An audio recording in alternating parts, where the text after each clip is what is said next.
ವರ್ಷ ಆಗಿದೆ. ಈ ವಿಚಾರವಾಗಿ ನಾವು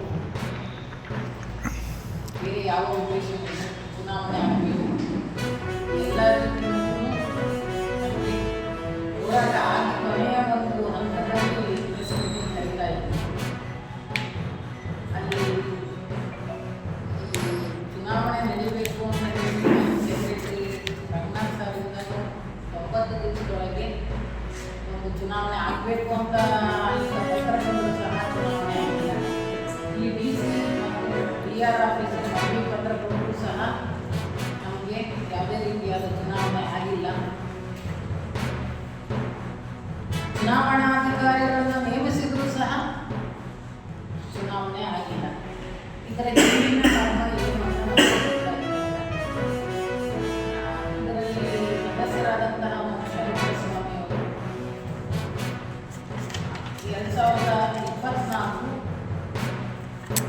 2025 ಜನವರಿ 26ರಂದು ಮಹಿಳಾ ಸೇವಾ ಸಮಾಜನ ಬೀಗ ಹಾಕಿದ್ದಾರೆ.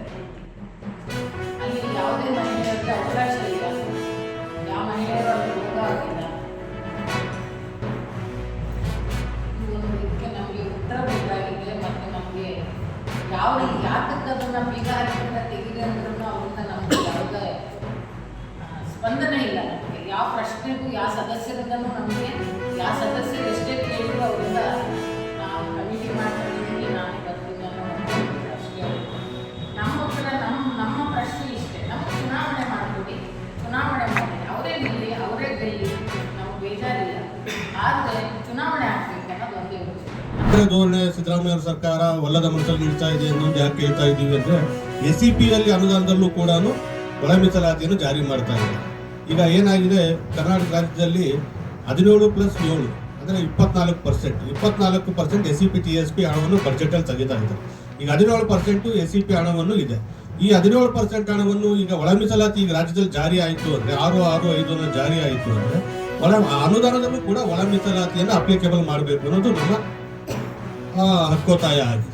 ಹಾಗಾಗಿ SCP ಹಣದಲ್ಲೂ ಕೂಡ ಒಳ ಮೀಸಲಾತಿಯನ್ನು ತರಬೇಕು, ಅದನ್ನು ಮಸೂದೆಯಲ್ಲಿ ಆ್ಯಡ್ ಮಾಡಬೇಕು, ಬಡ್ತಿಯನ್ನು ಆ್ಯಡ್ ಮಾಡಬೇಕು, ಮತ್ತು SCP ಹಣವನ್ನು ಆ್ಯಡ್ ಮಾಡಬೇಕು. ಅದಾದ ನಂತರ ನಮ್ಮ ಇನ್ನೊಂದು ಹಕ್ಕೊತ್ತಾಯ ಏನು ಅಂದರೆ ಅಲೆಮಾರಿಗೆ ಸರಿಪಡಿಸಬೇಕು ಅಂತೇಳಿ ರಾಜ್ಯ ಸರ್ಕಾರಕ್ಕೆ ಮಾಧ್ಯಮ ಮುಖಾಂತರ ಅವ್ರನ್ನ ಆಗ್ರಹ ಪಡಿಸ್ತಾ ಇದ್ದೀವಿ ಅಂತ ಹೇಳ್ತಾ ಇದ್ದೀವಿ.